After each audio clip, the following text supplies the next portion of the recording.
হাম পরিস্থিতির খবর জানাতে খুলনা থেকে আমাদের সাথে যুক্ত হচ্ছেন বিল্লাল হোসেন সজল। সজল, খুলনাতে হামের বিস্তারের সবশেষ কি অবস্থা, আর হাসপাতালগুলোতে কি পরিমাণ হামের রোগী এখন পর্যন্ত ভর্তি আছেন?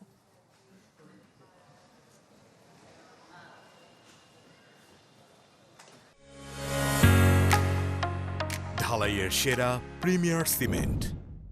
শাহনাজ, প্রতিদিনই আমরা দেখছি যে নানা ধরনের উপসর্গ নিয়ে, বিশেষ করে জ্বর, সর্দি, কাশি সহ শ্বাসকষ্ট, এসব উপসর্গ নিয়ে খুলনা শহর সহ বিভাগের প্রতিটি হাসপাতালেই কিন্তু যে রোগীরা তারা কিন্তু ভর্তি হচ্ছেন। খুলনা মেডিকেল কলেজ হাসপাতালে গত 24 ঘন্টায় 10 জন রোগী হামের উপসর্গ নিয়ে ভর্তি হয়েছেন এবং বিভাগে প্রায় 115 জন রোগী হামের উপসর্গ নিয়ে ভর্তি হয়েছেন। তার মধ্যে গত 24 ঘন্টায় একজন শিশু মারা গেছেন, সেটি কুষ্টিয়াতে।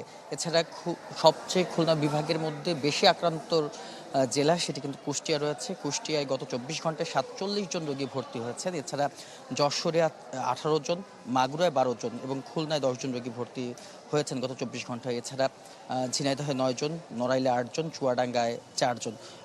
মোট এখন পর্যন্ত গত 15 মার্চের পর থেকে খুলনা বিভাগে প্রায় 3182 জন রোগী হামের উপসর্গ নিয়ে খুলনা বিভাগের বিভিন্ন হাসপাতালে ভর্তি হয়েছেন। এর মধ্যে নিশ্চিত হাম নিয়ে চিকিৎসা নিয়েছেন 96 জন।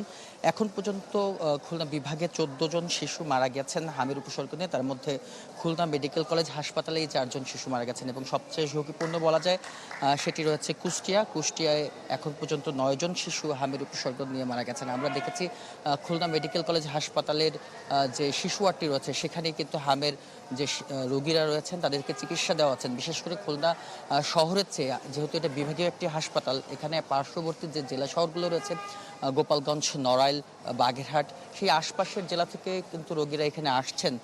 তারা যেটি বলছেন যে শিশুদের নানা ধরনের যে সর্দি, কাশি সহ শ্বাসকষ্ট, সেই রোগে তারা ভুগছিলেন। বিশেষ করে খুলনা মেডিকেল কলেজ হাসপাতালে 1500 কাগজে কলমে 500 বেডের হাসপাতাল হলেও এখানে কিন্তু প্রতিদিন 1500 থেকে 2000 রোগী ভর্তি হচ্ছেন এবং আমরা দেখেছি শিশু ওয়ার্ডের চিত্রটাও ভয়াবহ।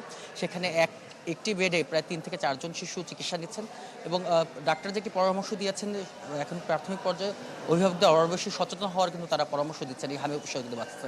তো সব মিলে আমার কাছে খুলনা থেকে এই ছিল হামের। জি, বিল্লাল হোসেন সজল খুলনা থেকে হাম পরিস্থিতির খবরাখবর জানাচ্ছিলেন বিল্লাল হোসেন সজল।